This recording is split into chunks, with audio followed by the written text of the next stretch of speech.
이제 시간이 되었습니다. 우리 열왕기상 2장 읽겠습니다. 2장 1절부터 9절까지는 다윗의 유언입니다. 다윗이 죽을 날이 임박함에 그의 아들 솔로몬에게 명령하여 이르되 내가 이제 세상 모든 사람이 가는 길로 가게 되었노니 너는 힘써 대장부가 되고 네 하나님 여호와의 명령을 지켜 그 길로 행하여 그 법률과 계명과 율례와 증거를 모세의 율법에 기록된 대로 지키라. 그리하면 네가 무엇을 하든지 어디로 가든지 형통할지라. 여호와께서 내 일에 대하여 말씀하시기를 만일 네 자손들이 그들의 길을 삼가 마음을 다하고 성품을 다하여 진실이 내 앞에서 행하면 이스라엘 왕 위에 오를 사람이 네게서 끊어지지 아니하리라 하신 말씀을 확실히 이루게 하시리라. 수르야의 아들 요압이 내게 행한 일 곧 이스라엘 군대의 두 사령관 넬의 아들 아브넬과 예델의 아들 아마사에게 행한 일을 내가 알거니와 그가 그들을 죽여 태평시대에 전쟁의 피를 흘리고 전쟁의 피를 자기의 허리에 띤 띠와 발에 신은 신에 묻혔으니 네 지혜대로 행하여 그의 백발이 평안히 수월에 내려가지 못하게 하라. 마땅히 길르앗 바르실레의 아들들에게 은총을 베풀어 그들이 내 상에서 먹는 자 중에 참여하게 하라. 내가 네 형 압살롬의 낯을 피하여 도망할 때 그들이 내게 나왔느니라.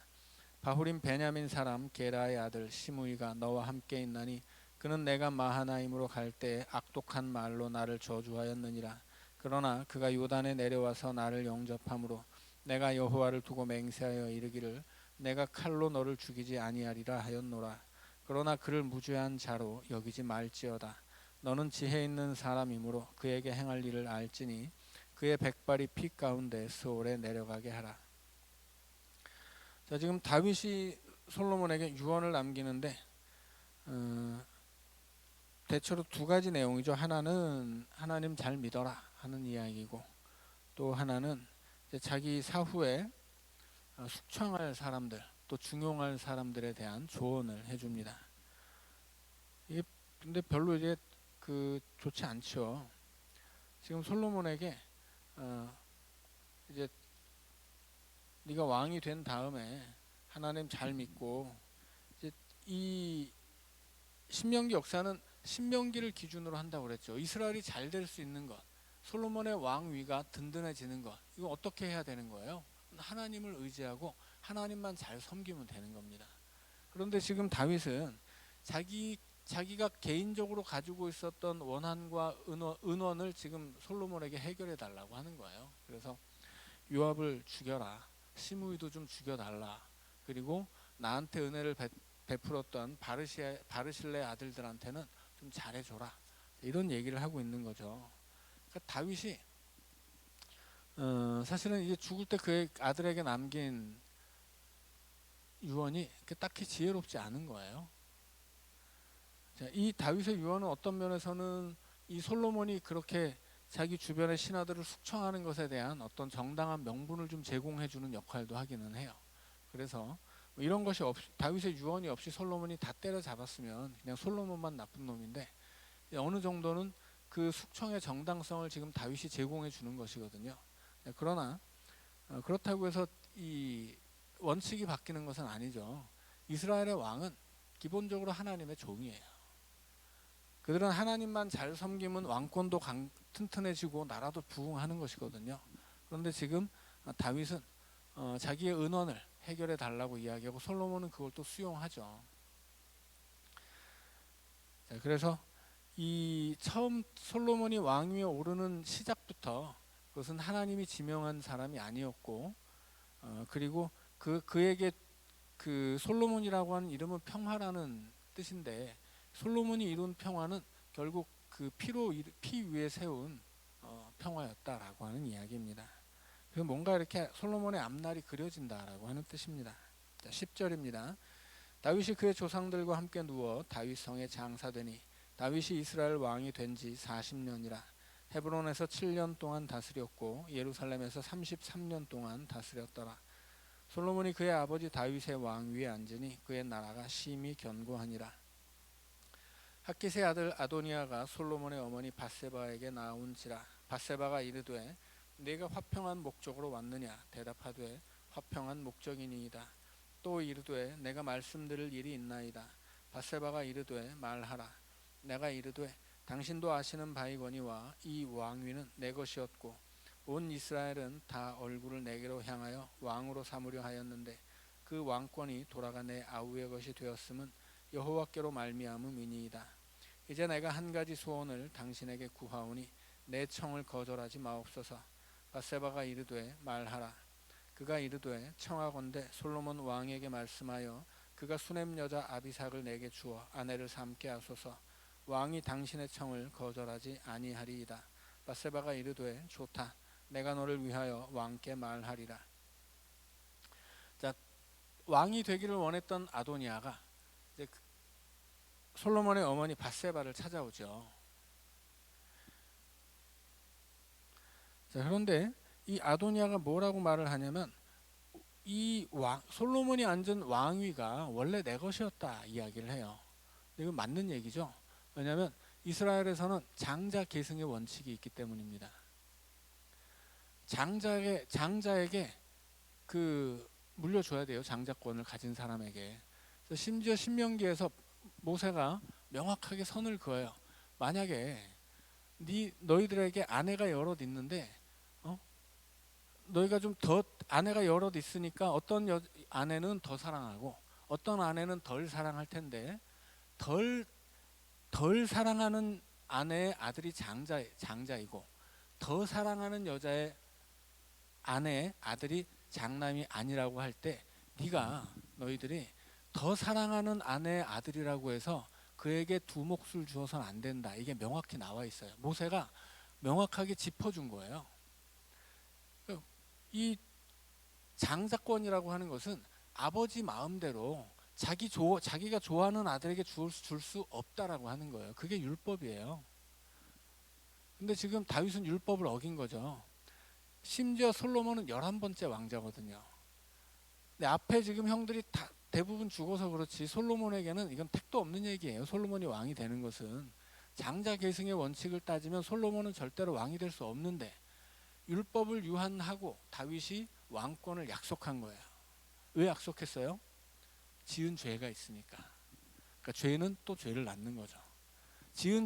밧세바한테 지은 죄가 있으니까 그 아들에게 왕권을 약속하고 그것은 법을 어기는 일이었다라고 하는 거예요. 그래서 여기서 아도니아의 주장은 정당한 거예요. 그 왕위는 원래 이 사왕자의 것이었어요. 앞엔 다 죽었으니까. 그래서 지금 제안을 하는 거죠. 원래 내가 앉아야 될 왕위에 지금 솔로몬이 앉았으니까.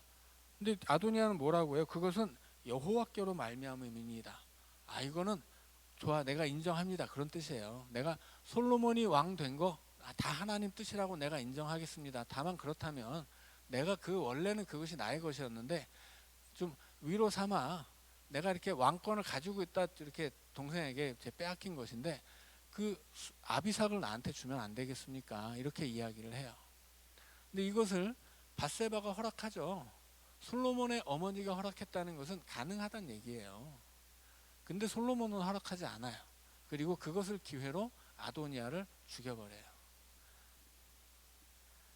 만약에 이게 절대로 이루어질 수 없는 일이었으면 왕의 어머니 밧세바에게 그렇게 말할 수 없는 거죠.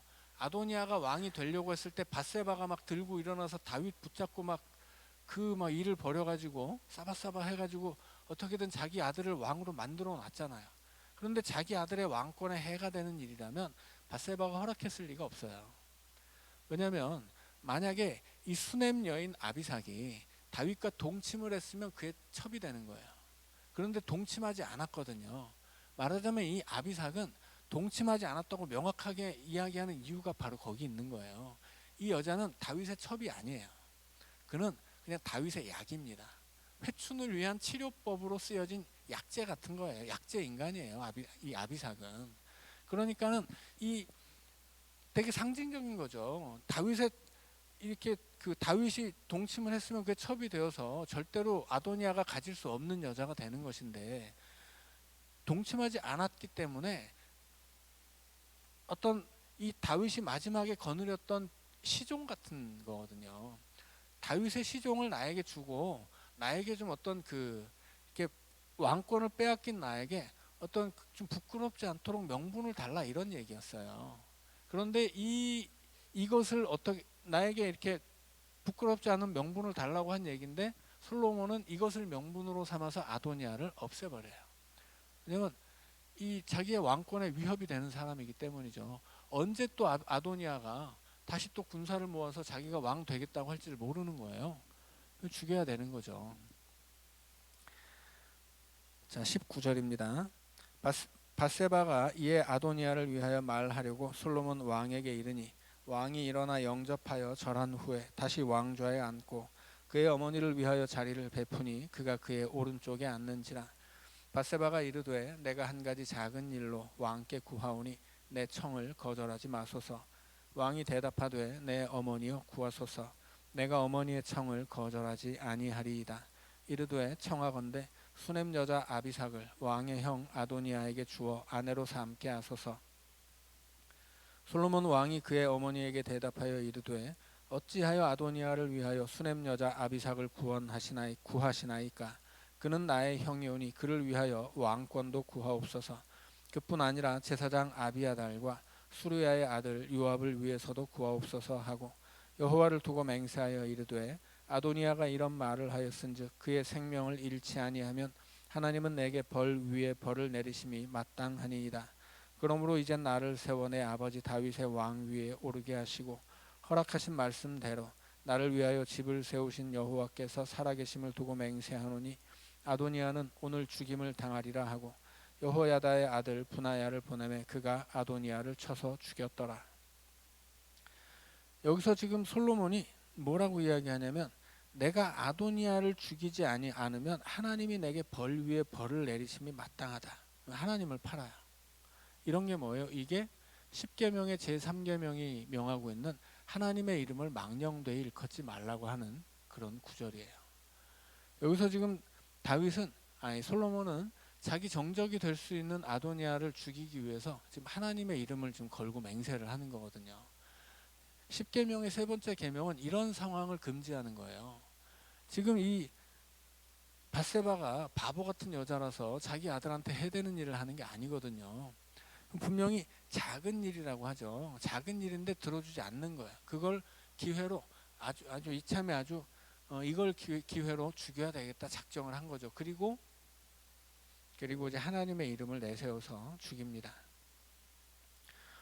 오늘날에도 뭐 그런 일들이 사실은 많이 있어요. 마치 내 생각이 하나님의 뜻인 양, 뭐 하나님의 뭐가 하나님의 뜻이다 이런 말하는 사람 뭐 부지기수죠. 굉장히 많아요, 사실. 근데 하나님의 뜻이라고 쉽게 주장하면 안 돼요. 대부분은 다 그냥 자기 생각이고 자기 주장이에요.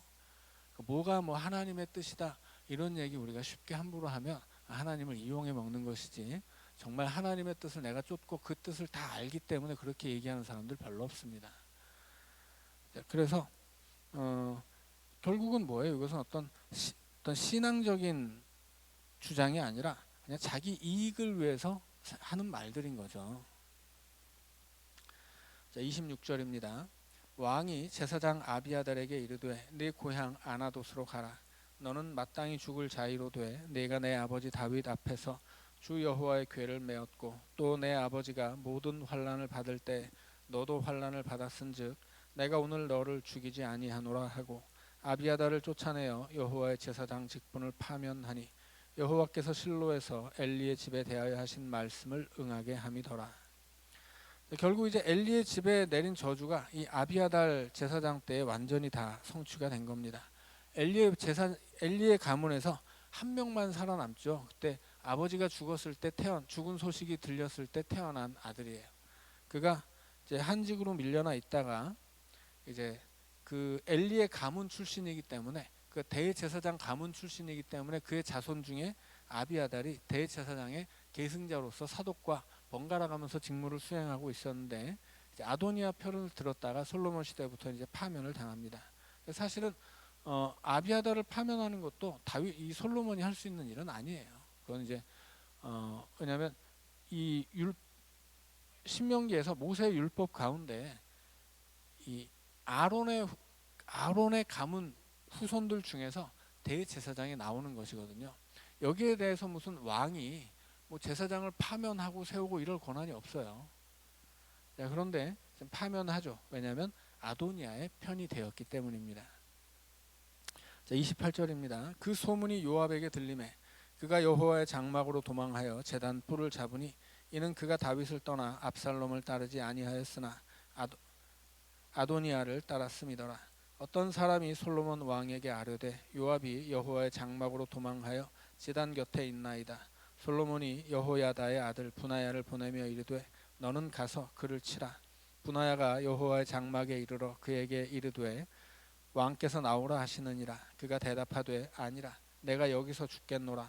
분하야가 돌아가서 왕께 아뢰어 이르되 요압이 이리 내게 대답하더이다. 왕이 이르되 그의 말과 같이 하여 그를 죽여 묻으라.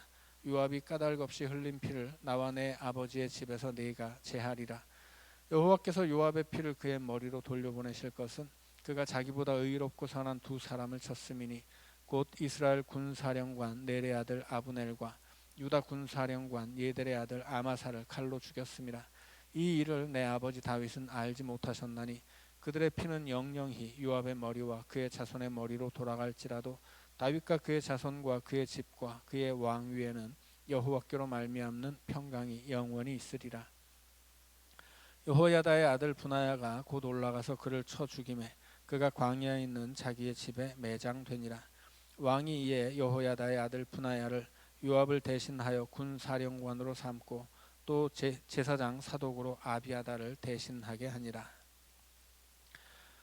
자, 이제 아도니아는 아비삭을 달라고 했다는 핑계로 죽였습니다. 그런데 요압은 핑계도 없어요. 그냥 죽여라요. 그렇죠? 요압은 아이고 이러다 나도 죽겠다 하고 이제 얼른 제단뿔을 잡았는데 이제 그 제단뿔을 잡았어도 분하야한테 가서 요압을 죽여라 했더니 제단뿔을 잡고 있어서 못 죽입니다 했더니 그래도 그냥 죽여라 하죠. 뭐 명분도 없고 법도 없어요. 그냥 죽이라면 죽이는 거예요. 자, 그렇게 숙청이 진행되고 있습니다. 그리고 분하야를 요압을 대신하여 군사령관으로 삼죠. 분하야가 충성하는 이유는 뭐예요? 당연히 이렇게 군권을 받기 때문이죠. 요압이 그렇게 여러 막 죽이고 다닌 이유가 뭐예요? 한 번은 복수를 위해서, 한 번은 권력을 위해서였죠. 분하야도 똑같은 놈이다라고 하는 거예요. 이게 사실은 제단의 뿔을 잡고 있으면 죽이면 안 되는 건데 안 죽이면 어떻게 되는 거예요? 다른 놈이 죽일 거 아니에요. 그러면 자기가 받을 것이 없는 거죠. 그래서 법을 위반하고 뭐 율법이 어떻든 간에 왕이 죽이라면 죽이고 왕에게 그 상으로 권력을 받는 거예요. 자, 36절입니다. 왕이 사람을 보내어 시므이를 불러서 이르되 너는 예루살렘에서 너를 위하여 집을 짓고 거기서 살고 어디든지 나가지 말라.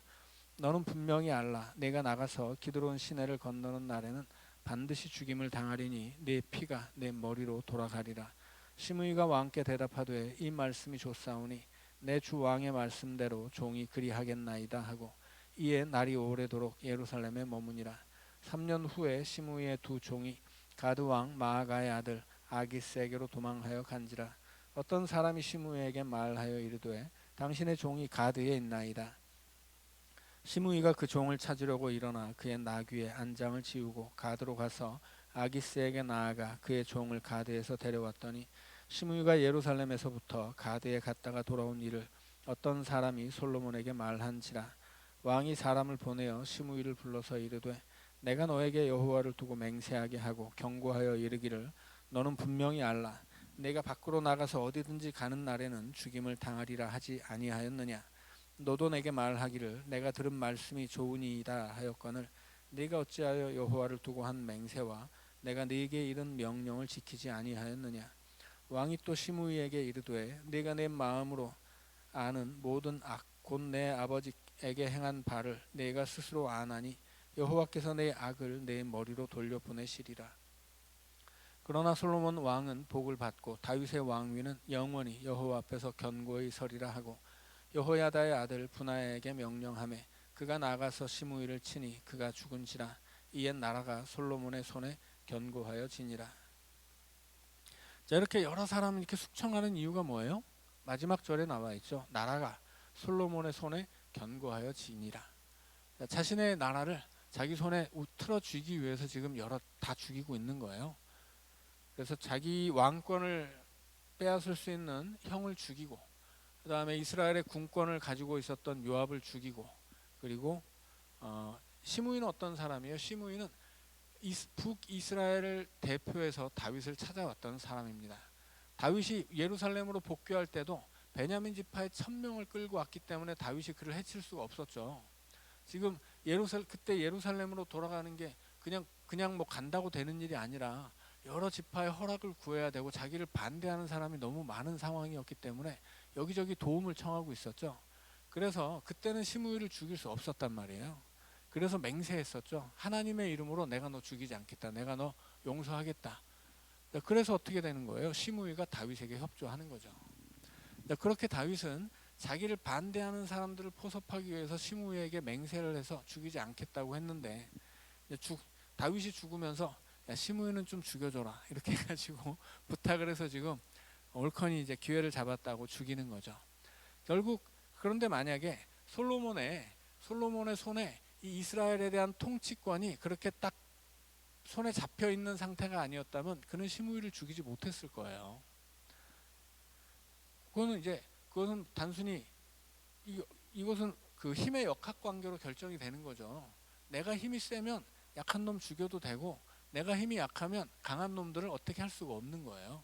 다윗이 시므이를 살려줄 수밖에 없었던 것도 힘의 역학 관계 때문이었고, 지금 다윗이 죽일 수 있는 것도 그 역학 관계가 가능했기 때문에 되는 거죠.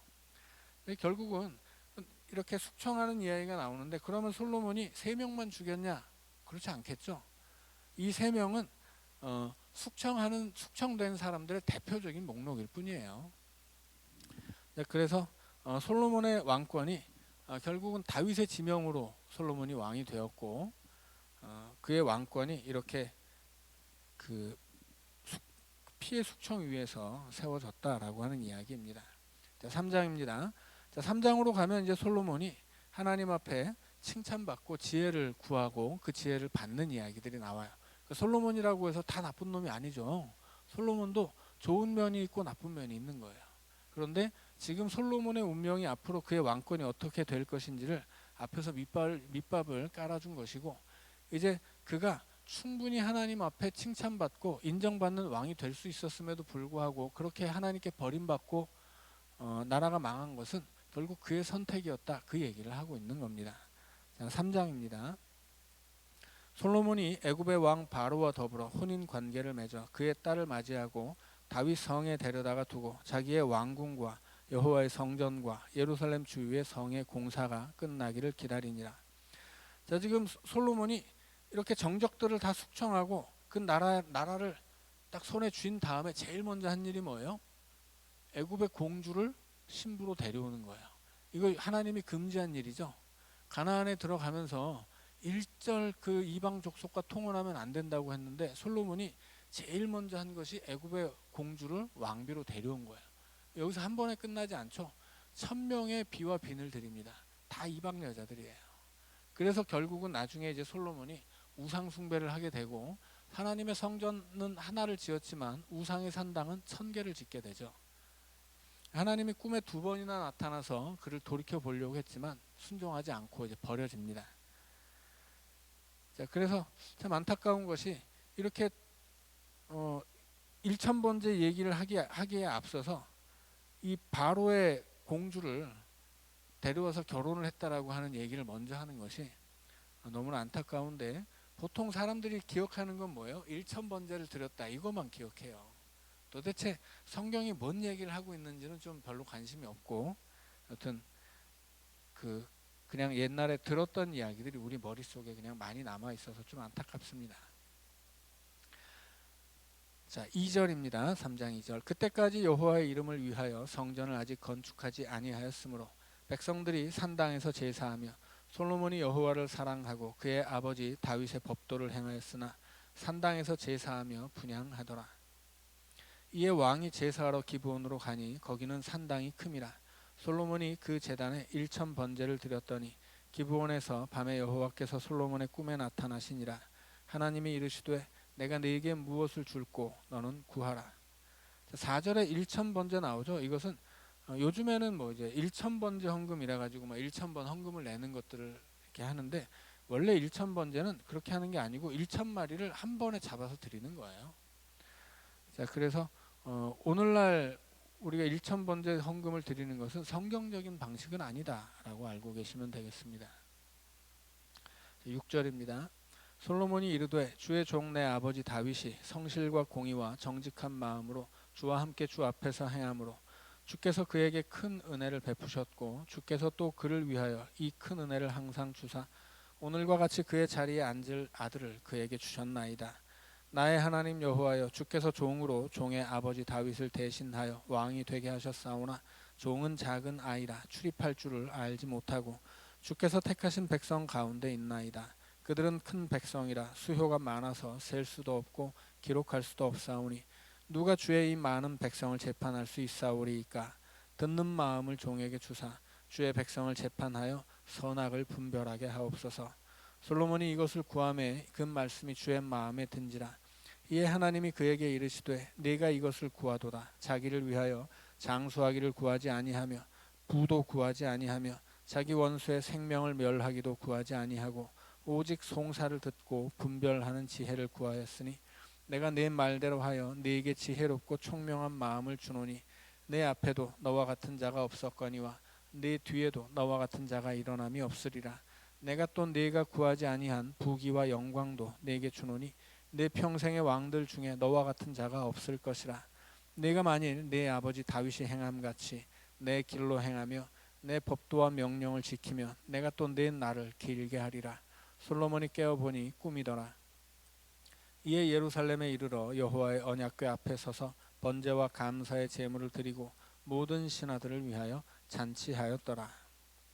솔로몬이 꿈에 이제 하나님을 만났습니다. 하나님이 너에게 뭘 줄까? 이렇게 이야기하죠. 그 이유는 그가 하나님 앞에 1,000번제를 드렸기 때문이에요. 그래서 솔로몬의 이야기가 6절부터 나오는데, 처음에 솔로몬의 이야기는 무슨 내용이냐면, 내가 왕이 된 것은 내가 잘해서는 아닙니다. 우리 아버지가 잘했기 때문입니다. 이 얘기예요. 맞는 얘기거든요. 솔로몬이 왕이 된 것은 자기 공은 하나도 없어요. 그러니까 이제 뭘 해야 되는 거예요? 솔로몬은 하나님 앞에 왕으로서, 이스라엘의 왕이지만 하나님의 종으로서 뭔가 하나님 앞에 신실한 일을 해야 되는 거예요. 그래서 그렇게 이 솔로몬이 하나님의 신실한 종으로서 이스라엘을 다스리기 위해 뭘 구합니까? 듣는 귀를 구하죠. 듣는 마음이라고 되어 있어요. 이게 성경에서 직역하면 지혜예요. 지혜는 듣는 마음이에요. 자, 듣는데 지혜라고 하는 것은 듣는 마음이라 하나님의 말씀도 들어야 되고 왕으로서는 백성들의 이야기도 들어야 되는 거예요. 그래서 백성들의 이야기는 어떤 거예요? 재판이죠. 뭐 우리 다음에 이제 재판의 사례가 나오는데, 백성들이 왕에게 어떤 송사를 가져오면 그 얘기를 잘 듣고 판단을 해줘야 되는 거예요. 그래서 솔로몬은 하나님이 이스라엘을 맡겨주신 하나님의 종으로서 이제 그 이스라엘을 다스릴 때 그렇게 잘 듣고 송사를 잘 할 수 있는 지혜로운 왕이 되게 해달라고 구한 거죠. 근데 이 지혜라고 하는 것은 다만 백성들의 이야기만 듣는 지혜가 아니에요. 하나님의 말씀도 잘 들어야 그것이 지혜죠. 지혜라고 하는 것은 기본적으로 지혜라는 말의 이 원어는 듣는다라고 하는 것이기 때문에 하나님의 말씀을 잘 듣는 것도 지혜이고, 거기다가 백성들의 이야기를 잘 듣고 재판을 잘하면 왕으로서 지혜 있는 것이죠. 그런데 나중에 듣지를 않아요. 둘 다 듣지 않습니다. 하나님의 말씀도 듣지 않죠. 하나님이 지금 꿈에 나타나셨잖아요. 하나님이 지금만 꿈에 나타난 게 아니라 나중에 솔로몬이 막 우상 숭배 엄청 할 때도 꿈에 2번이나 나타나시거든요. 그래서 너 우상 숭배하지 말고 다윗의 길로 돌아와라 이야기하는데 듣지 않아요. 솔로몬이 죽고 그 아들 르호보암이 왕이 됐을 때 북쪽 10지파의 백성들 대표가 찾아오죠. 우리가 솔로몬이 다스리던 시절에 아주 죽을 뻔했는데 그놈의 그 세금하고 강제 노역을 좀 줄여주면 우리가 너를 진짜 충성을 바쳐서 섬기겠다, 이런 얘기를 하죠. 솔로몬은 자기가 다스리고 있었던 그 세월 동안에 백성들의 말을 듣지 않은 거예요.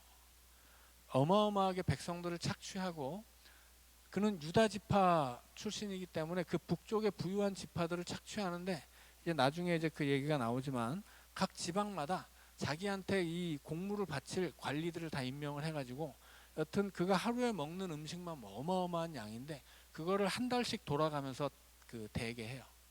결국 그건 다 어디서 나오는 거예요? 백성들의 등골을 뽑아서 나오는 거죠. 관리들이 자기 주머니 털겠어요? 안 되는 일이죠. 다 백성들의 고혈을 짜내는 거예요.